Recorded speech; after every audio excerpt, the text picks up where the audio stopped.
SSC GD के लिए हमारा ये क्वेश्चन काफी ज्यादा इंपॉर्टेंट है कि हमसे यहाँ पे पूछ रहा है कि डेक्कन ट्रैप का निर्माण किस भूवैज्ञानिक घटना के परिणाम स्वरूप हुआ था। भूकंप, ज्वालामुखी विस्फोट, हिमनद आंदोलन या फिर टेक्टोनिक प्लेट टकराव। तो सबसे पहले हम समझते हैं कि आखिर डेक्कन ट्रैप्स होते क्या हैं।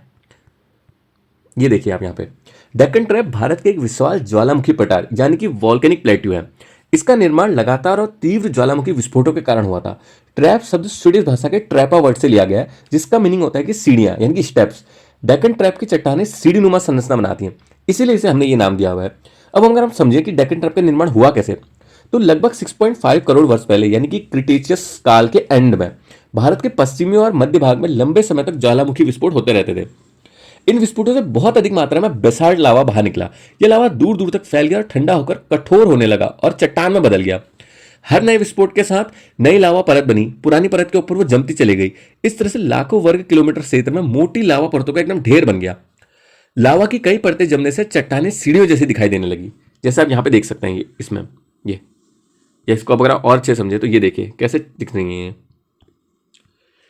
तो इस तरह से लावा की कई परतें जमने से वो चट्टानें सीढ़ियों की जैसे दिखने लगी, जिसे ट्रैप स्ट्रक्चर कहते हैं हम। अब अगर हम समझें तो इस तरह से ये बने कि डेक्कन ट्रैप का विस्तार कहाँ कहाँ हुआ। डेक्कन ट्रैप मुख्य रूप से किन किन क्षेत्रों में फैला हुआ है? महाराष्ट्र, मध्य प्रदेश, गुजरात, तेलंगाना और कर्नाटक के कुछ भागों में। आप ये जियोलॉजिकल मैप देख सकते हैं, ये ग्रीन कलर से शो कर रखा है कि डेक्कन ट्रैप कहाँ कहाँ पर है, और आप यहाँ पे भी देख सकते हैं रेड कलर से शो कर रखा है। बाकी हमें डेक्कन ट्रैप के बारे में जानना है कि इसकी विशेषता है। ये आग्नेय चट्टान में पाई जाती हैं, इग्नियस रॉक। जिसकी मुख्य चट्टान है वो बेसाल्ट। जिस मिट्टी पे ये होते हैं काली मिट्टी यानी कि रेगुड़ सॉइल। कपास की खेती के लिए डेक्कन ट्रैप बहुत अत्यंत उपयुक्त होता है, यानी कि कॉटन की खेती के लिए। एग्जाम पॉइंट से एक लाइन में से समझे तो Deccan trap basalt plus black soil. चलिए एक बार हम अपने ऑप्शंस देखते हैं कि हमारे ऑप्शंस क्या कहते हैं। भूकंप, ज्वालामुखी विस्फोट, हिमनद आंदोलन, टेक्टोनिक प्लेट टकराव। तो अभी हम पढ़ के आए हैं कि ये ज्वालामुखी विस्फोट से बने, तो ये इसका सही आंसर है। बाकी अगर हम ऑप्शन बाय ऑप्शन एक बार समझे तो भूकंप से भूमि में दरारें तो आती है, लेकिन इससे कभी भी लावा नहीं निकलता है, इसलिए पठार का निर्माण नहीं होता इससे। हिमनद आंदोलन से यू आकार की घाटियां मोरैन बनते हैं, मोरैन। ज्वालामुखी पठार कभी भी नहीं बनते। लास्ट हमारा ऑप्शन है कि टेक्टोनिक प्लेट्स, प्लेट टकराव से वलित पर्वत बनते हैं, फोल्ड माउंटेन जिन्हें हम कहते हैं, जैसे हिमालय। डेक्कन ट्रैप लावा प्रवाह से बना हुआ है, ना कि टकराव से, तो ये भी इसका गलत आंसर होगा।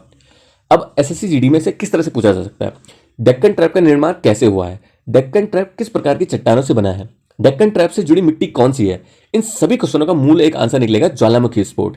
एक लाइन में अगर हम पूरी कहानी को समराइज करें तो हम कहेंगे डेक्कन ट्रैप का निर्माण लंबे समय तक हुए ज्वालामुखी विस्फोटों से निकले बेसाल्ट लावा के जमने के कारण हुआ था।